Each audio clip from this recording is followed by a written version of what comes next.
Hari ini kita bakal bahas sesuatu yang kedengerannya kayak film fiksi ilmiah ya. Tapi ternyata ini tuh berakar dari strategi intelligence dunia nyata. Siap-siap, karena kita akan bongkar apa itu operasi impersonate. Nah, ini nih pertanyaan utamanya. Provokatif banget kan? Gimana kalau seorang pemimpin ternyata udah nggak ada? Kedengarannya mustahil, tapi ayo kita coba bedah kemungkinannya berdasarkan analisis intelijen. Pasti langsung kebayang film kayak Mission Impossible kan, di mana agennya pakai topeng super realistis. Nah, konsep dasarnya emang mirip-mirip gitu. Bedanya yang kita omongin ini bukan fiksi. Ini soal potensi penerapannya di panggung geopolitik dunia nyata. Serius? Oke, kita masuk ke bagian pertama.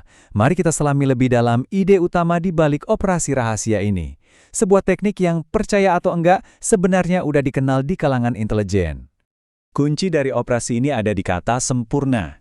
Jadi ini bukan cuma soal pakai wig atau baju yang mirip ya. Bukan. Operasi ini menuntut peniruan total. Mulai dari cara dia jalan, ekspresi mukanya, sampai pola bicaranya yang paling kecil sekalipun. Semuanya harus sama persis. Dan kutipan ini ngejelasin semuanya dengan pas banget. Ini bukan penyamaran biasa. Ini adalah rekonstruksi manusia. Gila kan? Ini tuh soal menciptakan kembali seseorang secara fungsional. Membangun kembali jiwa seorang pemimpin di dalam tubuh orang lain. Ini level penipuan yang canggihnya luar biasa. Oke, lanjut ke bagian 2. Nah, mungkin kalian bertanya-tanya, kenapa sih teori ini tiba-tiba muncul sekarang? Jawabannya ada di konteksnya, yang sangat krusial dan, jujur aja, berisiko tinggi. Coba kita lihat studi kasus hipotetisnya. Teori ini, konon, berpusat pada pemimpin Israel Benjamin Netanyahu.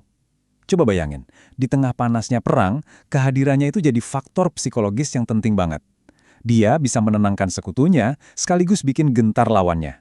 Nah, pertanyaannya, apa yang terjadi kalau variabel kunci ini tiba-tiba hilang? Nah, ini dia 3 alasan strategis kenapa sebuah negara punya dorongan yang kuat banget buat menyembunyikan kematian pemimpinnya. Pertama, moral militer bisa langsung anjlok, lumpuh total. Kedua, publik bisa panik luar biasa dan menyebabkan kekacauan di dalam negeri. Dan ketiga, yang paling bahaya, musuh bakal melihat ini sebagai kesempatan emas buat nyerang. Ini pertaruhan yang sangat besar. Oke, sekarang bagian 3. Pertanyaannya, gimana caranya operasi serumit ini bisa dieksekusi di zaman sekarang, di mana media ada di mana-mana dan ngawasin terus? Nah, ayo kita bedah prosesnya satu persatu. Proses ini tuh gabungan antara seni dan sains loh. Pertama, mereka harus nemuin kandidat yang pas, yang fisiknya mirip. Terus, orang ini dilatih berbulan-bulan, mungkin bertahun-tahun, buat jadi kembaran si pemimpin. Setiap detail dipelajari. Setelah itu, baru deh lapisan teknologi dipakai buat menyempurnakan ilusinya. Dan yang paling penting, semua narasi di media dikontrol dengan super ketat. Dan yang bikin ini semua jadi lebih masuk akal sekarang ya, teknologi. Coba pikirin deh, sekarang ada AI yang bisa niru suara orang dengan sempurna. Ada makeup prostetik yang kalau kita lihat langsung aja, susah bedainnya sama kulit asli.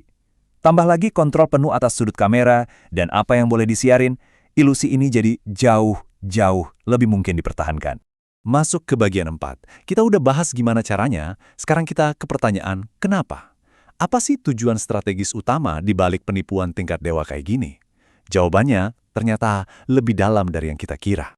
Dengarin baik-baik, tujuannya itu bukan cuma buat nipu publik, bukan. Tujuan utamanya adalah untuk mengontrol waktu. Ya, betul, mengontrol waktu.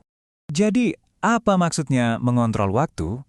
Dengan waktu tambahan yang mereka beli ini, sebuah negara bisa ngatur transisi kepemimpinan dengan tenang di belakang layar, tanpa kekacauan.